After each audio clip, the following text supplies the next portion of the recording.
Hi,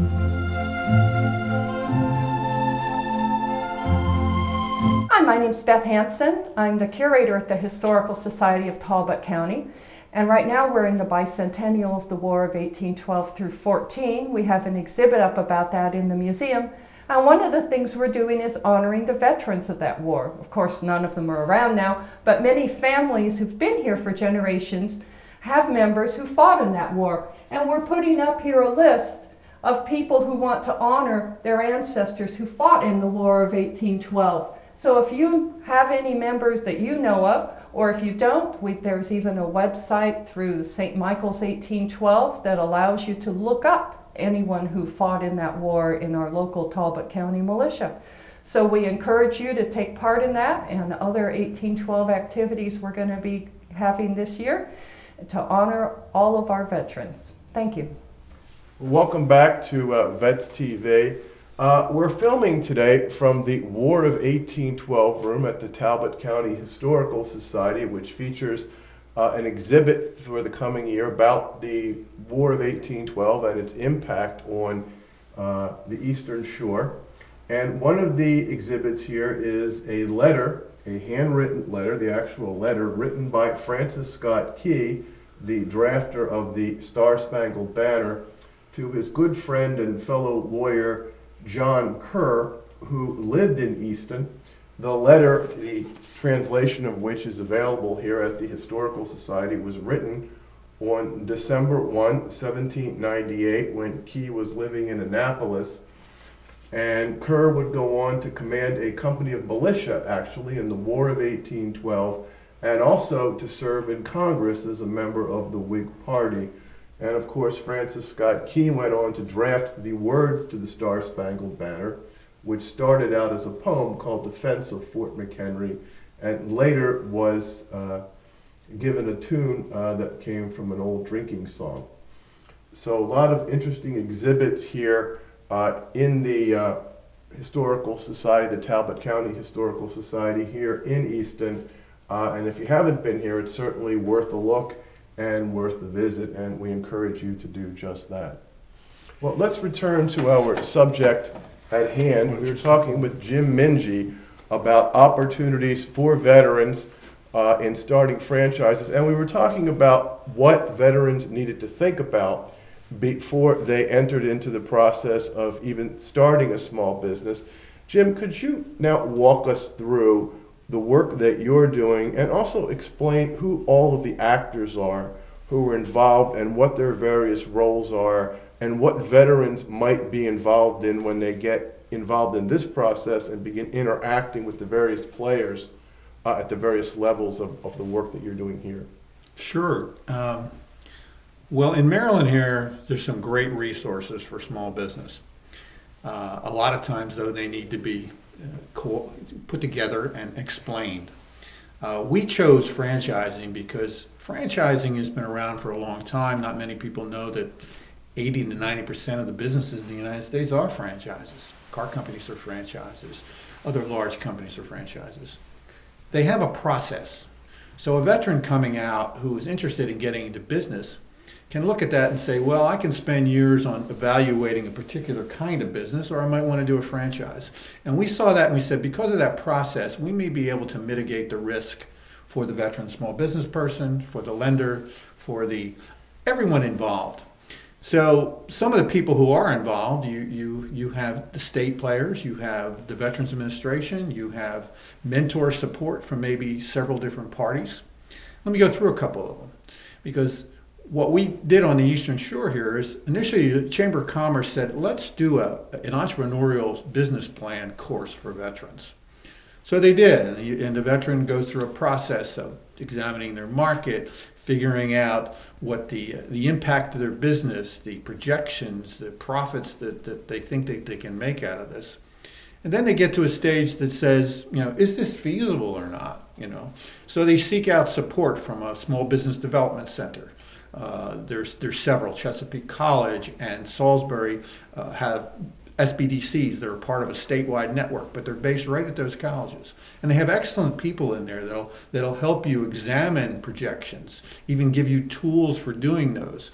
So that's a start. And then you have those and come back and you do iterations of those. You may go through 6 or 7 of those before it's time to go to a bank. And if in fact you're not doing this with all your own money, you're going to have to borrow a loan. Before you get into that bank, and there's several here, one locally, the Steve Talbot runs a bank called Capital One here. And Steve is also the head of the SCORE mentor organization. So he can give you both sides of it.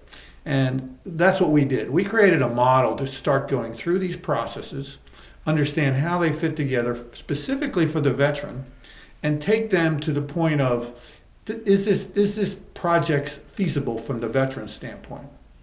If it is, then we assist them in going through other resources. State of Maryland, for instance, the Department of Veterans Affairs has a $50,000 zero interest loan for service-disabled veterans that's available and underwritten from the Department of Business and Economic Development of the state of Maryland. Very attractive resource for someone going into small business. In addition, that same veteran may be eligible to go through what's called the self-employment track of the Veterans Administration's vocational rehabilitation area. That resource may provide training and equipment that can also be put into that business and viewed as equity. Now, do all of these programs have separate requirements for eligibility? I mean, is it enough to be a veteran, or is there more to it to get into some of these programs? Well, unfortunately, in this world, we have, I guess, silos of information and silos of underwriting. The bank may say, well, we want these characteristics or we're not going to make a loan. The Small Business Administration may tell a bank, well, we'll guarantee you a loan of this type, but we won't guarantee a loan of that type. And at the end of the day, if you're using a Veterans Administration Voc Rehab program, you have to prove to them that all these other elements will make your venture feasible. So it's a good idea, and what we're trying to do here is to use the franchise as an anchor business idea that allows us to bring these other resources together so that the veteran can really have an easier and more streamlined way to prove out to both themselves and to these separate resources that the business plan is feasible. So what you're offering, and Bill could talk about this too in terms of a veteran, we talked earlier about coming home. One of the problems that you're talking about is the fact that it's difficult for a veteran to know what's out there. Because what you're really talking, when you talk about separate silos, is separate little bureaucracies, separate entities. And you may not even know that they're all there or that they perform similar or related functions. And what you're doing, in effect, is almost sort of a restaurant-style approach. You're offering a menu, perhaps, of services. You're saying, here's everything. Here's the plethora. You know, here's the steak, the chicken, the salad. And now we have to figure out where you fit given all these choices. For the first time, and it's important to point this out, this is the first time this has been done, correct? Well, it's the first time it's been done on a basis where we have all the elements in one place. One of the big missing elements is the veteran goes through, is very enthusiastic, puts a plan together, and they may have $5,000 or $10,000 of their own capital, which is enough for their commitment from their perspective, and it may be great. But the bank may say, hey, you need $30,000 worth of capital or we're not going to make it a loan. Well, one of the things the state of Maryland has done through their quasi-public agency is that's called TEDCO. And what is TEDCO? TEDCO is a Maryland. You caught me a little flat here on what the acronym is, but it's a Maryland Equity Fund, and the Maryland Equity Fund has decided to do a specific equity fund just for veterans.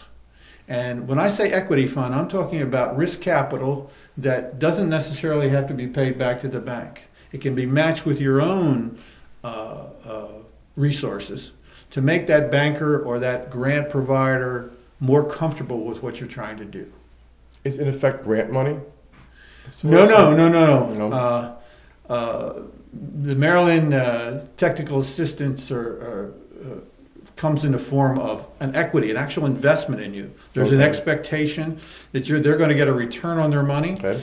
You're going to go to the TEDCO VOF fund, the Veterans Opportunity Fund, and you're going to make your case that an investment is good for you. Right. So And they expect a return on that investment. They expect a return. They're getting money from private sources, corporations and individuals who do want to help veterans, but this is not a entitlement program. You can't be entitled to success. Which goes back to something Bill was saying, is that you do have to have some dedication to what you're doing. When you come out, you may not know exactly what you want to do, but you have to be able to put in the elbow grease. Is that a fair statement, Bill? Yeah, I think one thing is that many veterans are not quote-unquote combat veterans who are not grunts, in the front line. Many veterans left the service, whether it's the Navy or the Air Force or the Army or the Marine Corps or whatever, the Coast Guard, with all kinds of skills that they can now apply to the outside world, like repairing vehicles or like plumbing or electric work, and all those kinds of skills are used in the military all the time. And so when you start a corporation or start a company or business of some sort, you may not in fact be interested in making donuts, but you may be interested, you may have a skill and a passion for fixing vehicles or whatever you have. And I think that's the thing that you need to talk just a minute about, is how do you take those guys who have these kinds of skills that they've learned, in the military, and put them into use in the business community. We need to take a short break, I'm sorry, but when we come back, we're going to pick up on that and tie together this idea of taking skills and matching it with franchise opportunities, and then where we can go from there to get to the point where we actually have the franchise. We'll take a short break, and we'll be right back with more of VETS TV on MCTV 15 in Easton, Maryland. Thank you.